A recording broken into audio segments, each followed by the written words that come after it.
नमस्कार। आज की इस चर्चा में हम बात करने वाले हैं दुनिया के सबसे बड़े लोकतंत्र के उस फाउंडेशन की जिस पर हमारा पूरा सिस्टम टिका है, भारतीय संविधान। सुनने में लगता है ना कि कोई बहुत ही बोरिंग सी मोटी सी कानूनी किताब होगी, पर सच कहूं तो ऐसा बिल्कुल नहीं है। इसे एक जिंदा सांस लेते हुए डेमोक्रेटिक कॉन्ट्रैक्ट की तरह देखिए, एक ऐसी डील जो स्टेट और नागरिकों के बीच हुई है। ये डील तय करती है कि हमारी हिफाजत कैसे होगी और बदले में इस महान देश के प्रति हमारी क्या जिम्मेदारियां हैं। तो चलिए शुरू करते हैं। इस पूरी जर्नी को हम कुछ इस तरह कवर करेंगे। पहले बात करेंगे इस लोकतांत्रिक अनुबंध यानी बेसिक कॉन्ट्रैक्ट की। उसके बाद आएंगे आज़ादी के उन 6 स्तंभों पर। फिर समझेंगे कि इन अधिकारों को असल में लागू कैसे किया जाता है। उसके बाद बात होगी उन सिचुएशंस की जहां इन नियमों में कुछ अपवाद या एक्सेप्शंस आते हैं। और आखिर में देखेंगे हमारे 11 नैतिक कर्तव्यों को। तो चलिए सबसे पहले समझते हैं इस लोकतांत्रिक अनुबंध को। देखिए, किसी भी संविधान का सबसे मेन काम होता है पावर की लिमिट्स तय करना ताकि आम नागरिक सुरक्षित रहे। अब हमारे संविधान में मौलिक अधिकार अनुच्छेद 12 से 35 तक दिए गए हैं। पर क्या आपने कभी सोचा है कि इनकी शुरुआत अनुच्छेद 12 से ही क्यों होती है और इसमें लिखा क्या है? दरअसल अनुच्छेद 12 बिल्कुल साफ शब्दों में डिफाइन करता है कि आखिर ये राज्य या द स्टेट है कौन। क्योंकि भाई जब तक हमें यही नहीं पता होगा कि सत्ता किसके पास है तो हम उस सत्ता की शक्तियों को लिमिट कैसे करेंगे।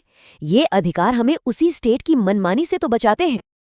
अब आते हैं इस फाउंडेशन के दूसरे हिस्से पर, स्वतंत्रता के 6 स्तंभ। ये नंबर 6 ना यहाँ बहुत ही ज्यादा इंपॉर्टेंट है। इसे आप ऐसे समझिए कि संविधान ने हमें 6 अलग अलग मजबूत ढाल या शील्ड्स दे रखी हैं। ये शील्ड्स हमें स्टेट की किसी भी मनमानी, किसी भी तरह के शोषण और हमारी आज़ादी छीनने की कोशिशों से प्रोटेक्ट करती हैं। तो चलिए पहले 3 शील्ड्स को थोड़ा डिटेल में देखते हैं। सबसे पहले आती है समानता का अधिकार, जो अनुच्छेद 14 से 18 तक है। ये कहता है कि कानून के सामने सब बराबर हैं, चाहे धर्म, जाति, लिंग या जन्मस्थान कुछ भी हो, कोई भेदभाव नहीं होगा।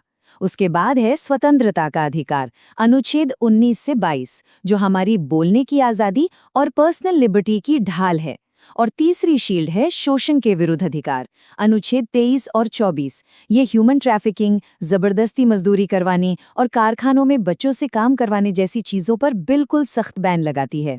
इन सब में एक चीज जो मुझे पर्सनली बहुत पावरफुल लगती है वो ये कि संविधान सिर्फ नियम नहीं बनाता बल्कि सदियों से चले आ रहे अन्यायों को डायरेक्ट हिट करता है। समानता के अधिकार के तहत अनुच्छेद 17 को ही ले लीजिए।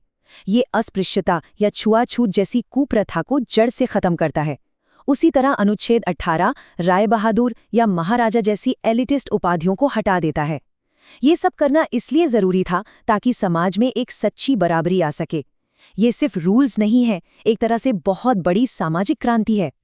अब बाकी बची 3 ढालों पर आते हैं।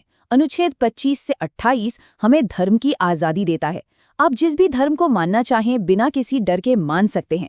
फिर आते हैं अनुच्छेद 29 और 30 जो माइनॉरिटी कम्युनिटीज़ के कल्चर, भाषा और उनके एजुकेशनल संस्थानों को प्रोटेक्ट करते हैं।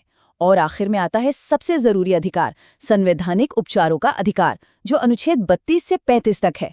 सच कहूं तो अगर ये अधिकार ना हो तो बाकी सारे अधिकार किसी काम के नहीं। यही वो ढाल है जो बाकी सभी अधिकारों को असलियत में काम करने लायक बनाती है। पर यहाँ ना एक बहुत ही प्रैक्टिकल सा सवाल दिमाग में आता है। कागज पर अधिकार लिख देना एक बात है, पर ग्राउंड रियलिटी में इनकी रक्षा कैसे होती है? अगर कल को कोई आपके ये मौलिक अधिकार छीन ले तो आप असल में कर क्या सकते हैं? तो चलिए अपने तीसरे हिस्से की तरफ बढ़ते हैं, जहां हम समझेंगे कि इन अधिकारों को असल में लागू कैसे किया जाता है। जैसा मैंने पहले कहा, एक ढाल किसी काम की नहीं अगर उसका बचाव करने वाला कोई मजबूत सिस्टम ना हो। इसीलिए अनुच्छेद 32 सुप्रीम कोर्ट और हाई कोर्ट्स को 5 बेहद पावरफुल चाबियां या टूल्स देता है, जिन्हें रिट कहा जाता है। ये तुरंत न्याय दिलाने का काम करते हैं। उदाहरण के लिए बंदी प्रत्यक्षीकरण या हेबियस कॉर्पस। अगर किसी को गैरकानूनी ढंग से हिरासत में लिया गया है तो कोर्ट उसे तुरंत रिहा करवा सकती है। परमादेश का इस्तेमाल करके कोर्ट किसी भी सरकारी अधिकारी को अपना काम ठीक से करने का ऑर्डर दे सकती है। और ऐसे ही बाकी रिट्स हैं जो सरकारी मशीनरी या निचली अदालतों को अपनी लिमिट क्रॉस करने से तुरंत रोकते हैं। ये वाकई एक कमाल का सिस्टम है। अब आते हैं चौथे हिस्से पर, नियमों के अपवाद। अब देखिए, कोई भी आज़ादी एब्सोल्यूट यानी असीमित तो होती नहीं है, राइट? देश की सुरक्षा सबसे ऊपर है। इसलिए संविधान खुद संसद को ये पावर देता है कि वो सशस्त्र बलों, पुलिस या खुफिया एजेंसीज में काम करने वालों के अधिकारों को लिमिट कर सके। और ये बात लिखी है अनुच्छेद 33 में। वहीं दूसरी तरफ अनुच्छेद 34 कहता है कि अगर देश के किसी हिस्से में हालात बहुत ज़्यादा खराब हो जाएं और वहां मार्शल लॉ यानी सैन्य शासन लागू करना पड़े, तो वहां रहने वाले आम नागरिकों के अधिकार भी रिस्ट्रिक्ट किए जा सकते हैं। ये बहुत ज़रूरी एक्सेप्शंस हैं देश को एक्सट्रीम सिचुएशंस में बचाने के लिए। तो अब चलते हैं इस चर्चा के 5वें और आखिरी हिस्से पर, हमारे 11 नैतिक कर्तव्य। हमने अपने राइट्स की बात कर ली, शील्ड्स को समझ लिया। अब टाइम है इस डेमोक्रेटिक कॉन्ट्रैक्ट के दूसरे पहलू को देखने का। आखिर समाज और राज्य के प्रति हमारा क्या फर्ज बनता है। एक बड़ा इंटरेस्टिंग फैक्ट बताऊं, ये मौलिक कर्तव्य हमारे ओरिजिनल संविधान के ड्राफ्ट का हिस्सा थे ही नहीं। इन्हें बहुत बाद में 1976 में 42वें संशोधन के जरिए भाग 4A के रूप में जोड़ा गया था।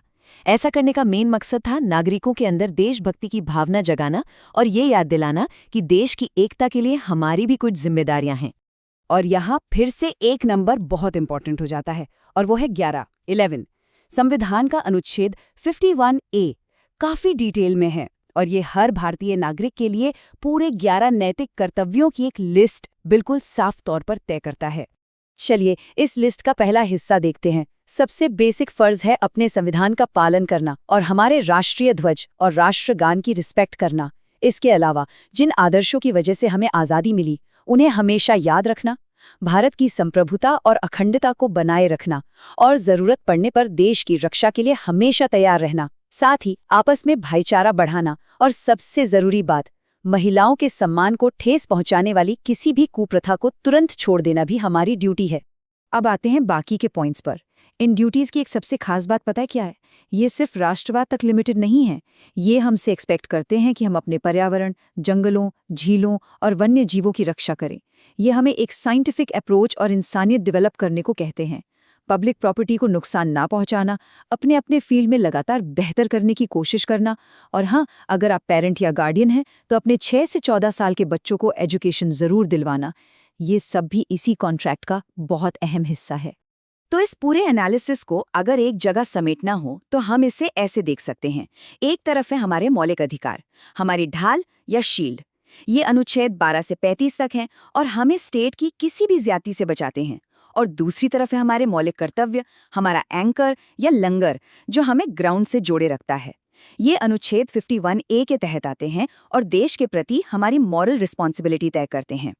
इन दोनों के बीच का एक परफेक्ट बैलेंस होना ही इस पूरे सिस्टम के सक्सेसफुल होने की सबसे बड़ी गारंटी है। और इसी बैलेंस की बात करते करते ना हम एक बहुत ही गहरे सवाल पर आकर रुकते हैं।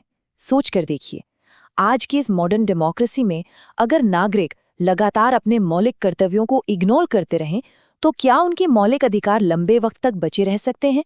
क्या बिना ड्यूटी पूरी किए हम सिर्फ अधिकारों की मांग कर सकते हैं?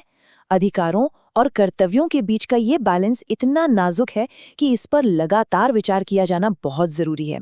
खैर, इस सवाल के साथ मैं आपको यहीं छोड़े जाती हूँ। आज के इस विश्लेषण में मेरे साथ बने रहने के लिए बहुत बहुत शुक्रिया।